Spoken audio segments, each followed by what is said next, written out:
RGB,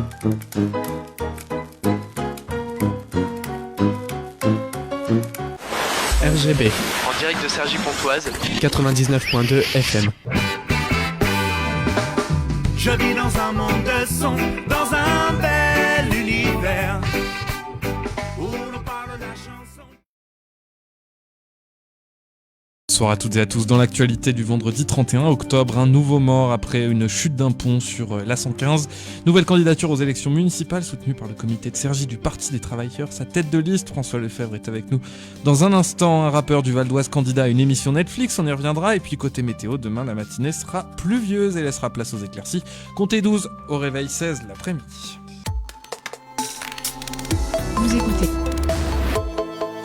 On le disait dans les titres, un homme d'une trentaine d'années est mort jeudi après une chute d'un pont surplombant l'A115 à Franconville. Le drame s'est produit vers 8h30 au niveau du boulevard de Bel-Air en direction de Beauvais.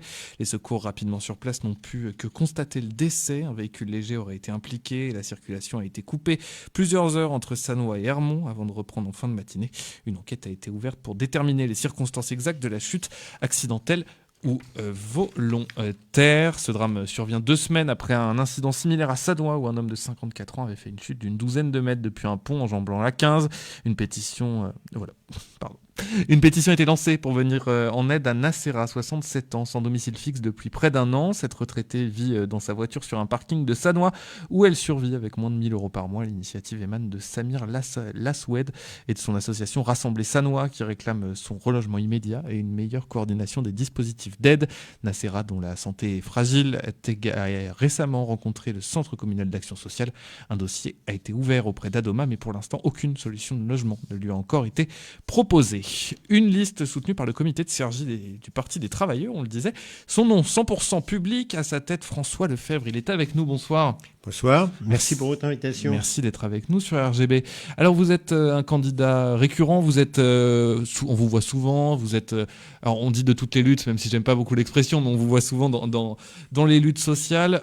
Cette liste 100% publique, c'est pas la première fois que vous la portez d'ailleurs. Elle consiste en quoi cette liste ? Elle veut dire quoi ? Elle veut dire en premier lieu, pour nous, la conception que nous avons des élus, ce sont des élus qui refusent d'accompagner, de relayer la politique du gouvernement, qui actuellement, c'est pas la peine de faire un long dessin, prépare un budget avec 31 milliards de coupes. Je voudrais simplement donner 2 illustrations du fait que, pour nous, M. Jandon et sa majorité, justement, relaient cette politique.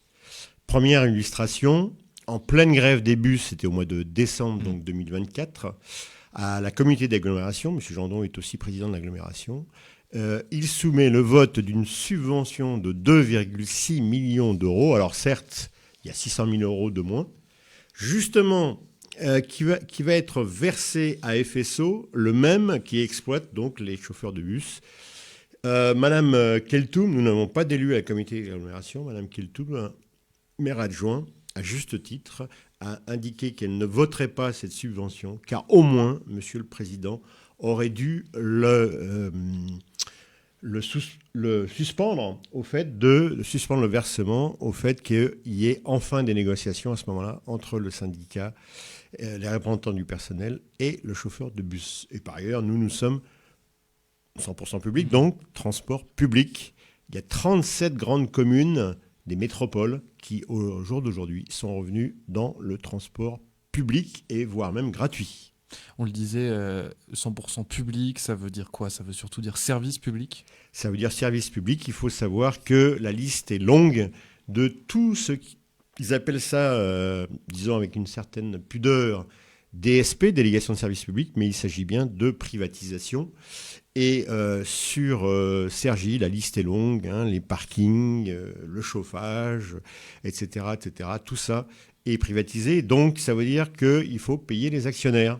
Ça veut dire on rentre pour vous, quand on privatise, on rentre dans cette logique de commercialisation, marchandisation du service public. Voilà. Et il y en a une particulièrement que vos auditeurs connaissent, c'est Synergie, qui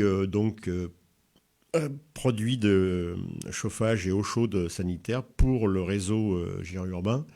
Et nombre de fois, vous avez peut-être fait déjà l'écho de ces batailles. Vous avez des résidences, vous avez des copropriétés, vous avez des bailleurs sociaux, les locataires de ces bailleurs sociaux qui voient leurs factures augmenter parfois d'une manière considérable parce qu'il faut payer les charges.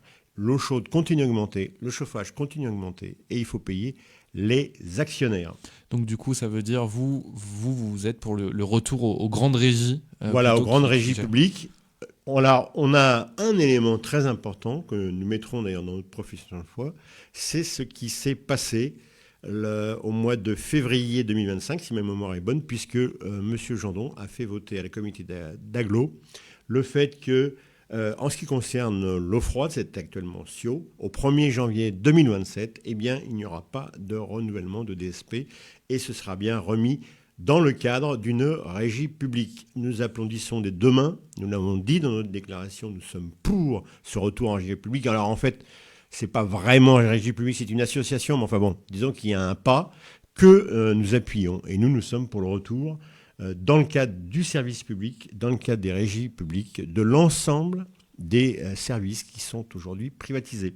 L'objectif de cette liste aujourd'hui, c'est une liste évidemment qui a été extrêmement minoritaire sur les dernières élections, on le sait.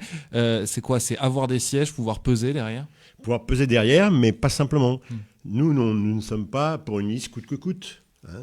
Nous avons adressé notre déclaration au Parti socialiste local, au Parti communiste local, à Madame Daisy Yaïch, donc tête de liste de la liste LFI, parce que notre démarche, elle est sous-tendue par une réalité, c'est-à-dire l'unité. L'unité pour faire aboutir, comme on l'a fait sur la question de l'eau froide, pour faire aboutir nos revendications. Et nous avons été reçus, c'est la seule d'ailleurs qui nous a répondu, par Madame Daisy Yaïch, où il y a eu un échange, et on a vu qu'il y avait un certain nombre de sujets, notamment sur la question des privatisations, qui faisaient consensus entre nos deux listes. Il y avait 61 Cergissois, j'imagine qu'il y en a peut-être plus depuis que vous avez déclaré la liste qui sont On candidats. a 65 Cergissois et Cergissoises et il y a plusieurs jeunes, des étudiants qui se sont inscrits sur notre liste. C'est extrêmement important parce qu'aujourd'hui, la majorité des étudiants en France ont faim et Cergy n'échappe pas à cette, on peut dire, oui, ce drame. Conditions de logement déplorables. Monsieur Jandon, toujours dans la même politique de DSP, fait construire non pas des CROUS qui sont services publics, mais fait construire des fac-hôtels ou des résidences payantes extrêmement chères. Il y a le problème des transports, il y a le problème de manger. Et comme vous le savez, c'est extrêmement difficile de faire des études si vous devez d'abord subvenir à vos besoins. Mais on le sait aussi, moi je me balade un peu dans les différents mouvements sociaux. C'est difficile d'avoir des jeunes dans les mouvements sociaux. C'est important pour vous d'être représentatif aussi de cette jeunesse-là ? C'est fondamental.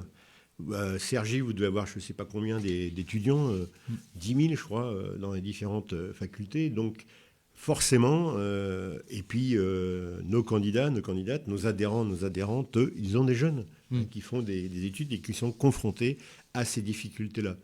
Laisser une situation comme celle-ci, ce n'est pas possible. Comme on le dit, la jeunesse, c'est quand même l'avenir de ce pays. Et donc, il faut faire tout en sorte pour aider ces jeunes à se regrouper, s'organiser et pour faire avancer leurs revendications. Où est-ce qu'on peut suivre les actualités de votre liste ? J'imagine Parti des travailleurs, Cergy. Vous pouvez le suivre, par exemple, en m'envoyant un mail, liste 100% JR Public. Et vous pouvez aller aussi sur le site du Parti des travailleurs du Val d'Oise. Merci beaucoup, François Lefebvre, d'avoir été avec nous. C'est moi qui vous remercie. Tête de liste 100% public au municipal de Cergy. On aura l'occasion évidemment de se revoir de toute façon dans ce cadre-là. Les travaux du futur giratoire sur le demi-échangeur numéro 6 reliant la RD 14 à l'A15 ont débuté à Saint-Ouen-l'Aumône, mené par Cergy Pontoise Aménagement dans le cadre du développement de la zone d'activité de l'IS 2. Ce chantier de 5 mois vise à fluidifier le trafic, et Dieu sait qu'il y en a besoin, et à réduire la circulation de transit sur la rue de Paris, aujourd'hui saturée par les véhicules et les poids lourds. Ce nouvel aménagement permettra aux automobilistes automobilistes venant d'Éragny ou de Pierrelet d'accéder directement à l'autoroute sans traverser le quartier résidentiel pendant les travaux.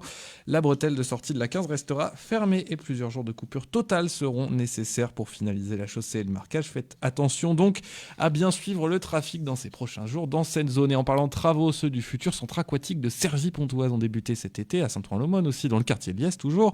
Cette phase préparatoire qui s'achèvera en novembre comprend le désamiantage, la dépollution et le nivellement du terrain anciennement occupé par des activités automobiles. Le chantier principal démarrera mi-janvier pour une ouverture prévue à l'été 2028 d'un coût estimé à 24 millions d'euros. L'équipement comprendra un bassin sportif de 25 mètres, un bassin d'apprentissage, un espace de jeu aquatique et un solarium avec lagon raccordé au chauffage urbain. Le complexe affichera une consommation d'eau et d'électricité nettement inférieure à la moyenne. Il remplacera les piscines vieillissantes de Saint-Ouen-l'Aumône, d'Éragny et d'Osny et vise à répondre aux besoins des habitants en matière de natation, de sport, de santé et de bien-être parce que c'est aussi important tout ça. Et puis on le disait dans les titres, le rappeur Elten, 26 ans, originaire de Franconville, participe à la 4e saison de l'émission Nouvelle École sur Netflix. Passionné de musique depuis l'enfance, il a commencé par des freestyles à 11 ans avant de se consacrer pleinement au rap, influencé par des sonorités américaines et françaises des années 2000. Déjà remarqué lors des castings précédents, il revient plus sûr de lui pour cette nouvelle édition où les talents s'affrontent pour un prix de 100 000 €. Il construit un univers musical qu'il veut authentique et fédérateur, habitué des scènes locales, notamment de l'espace Michel Berger de Sannois et à la Boule Noire de Paris. Elten espère que cette visibilité lui permettra de franchir un cap et de faire réagir les gens avec sa musique, et on l'espère aussi pour lui. C'est la fin de ce journal. Merci à Damien Gissa pour sa réalisation, Axel Maire à la réalisation vidéo. On se retrouve dès lundi en direct sur RGB 99.2, sur radio-rgb.net, ainsi qu'en podcast évidemment sur toutes les bonnes plateformes de streaming et sur YouTube pour le podcast vidéo. Je laisse la parole à Damien pour la programmation.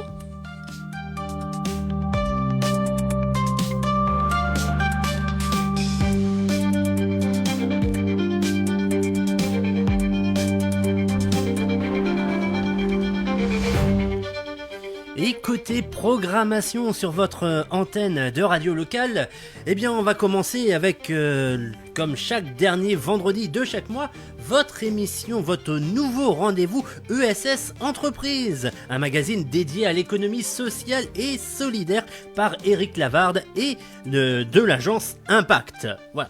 À 20h, rendez-vous reggae, bien sûr, avec le retour en direct de Vibes Zacom, avec Sam et JB qui reçoivent ce soir Yaya Yaovi. À 22h, on passe du reggae au funk avec DJ Fared et son mix DJ Fared Funky Story. Et cette nuit, eh bien, la radio RGB fête Halloween, puisqu'on est le 31 octobre. Donc rendez-vous cette nuit pour avoir des musiques qui font un peu peur et qui sont dans le thème un peu des histoires mystérieuses et parfois un peu étranges. Côté quelques rendez-vous aussi pour ce week-end, eh bien vous retrouvez à partir de 14h samedi Wilkinson avec Bienvenue en Haïti, suivi à 16h de Cocktail Rare Groove avec derrière les platines Pat Ladinam, DJ As et DJ Badem. Quant à DJ Ivy Jax, il vous donne rendez-vous à partir de 22h pour New Jack's Nightclub 90 Forever, le meilleur des années 90 qui sont à l'honneur. Et à partir de minuit, ça sera la RGB Clubhouse Selection. On terminera ce week-end avec dimanche, le rendez-vous éclectique le dimanche matin par Hervé Baumel entre 10h et midi, suivi de l'apéro jazz par Mr. Joey. Et puis ça sera suivi de, bien sûr, le 9-7 show entre 16h et 19h, avant de terminer ce week-end avec Ultra Rock, toute l'équipe réunie autour de Freb, que ce soit Mr. S, Mr. Boot ou encore Lulu. Voilà, et puis ensuite ça sera vos chroniques fiction dont vous avez un peu rendez-vous, vous avez l'habitude de les retrouver. Ça sera donc à partir de 21h30, 21h15, 21h30, 1984, l'adaptation audio du livre de George Orwell, suivi des chroniques de Sherlock Holmes, des grandes enquêtes de Sherlock Holmes et des grandes histoires policières. Voilà. J'en ai terminé pour vos principaux rendez-vous ce week-end. Des rendez-vous riche et varié sur notre antenne de RGB, sur le 99.2 FM, radio-rgb.net, ou encore sur les applications, les radios associatives, ou encore Radio Player. RGB, c'est en direct de Cergy-Pontoise, sur tout le Val d'Oise.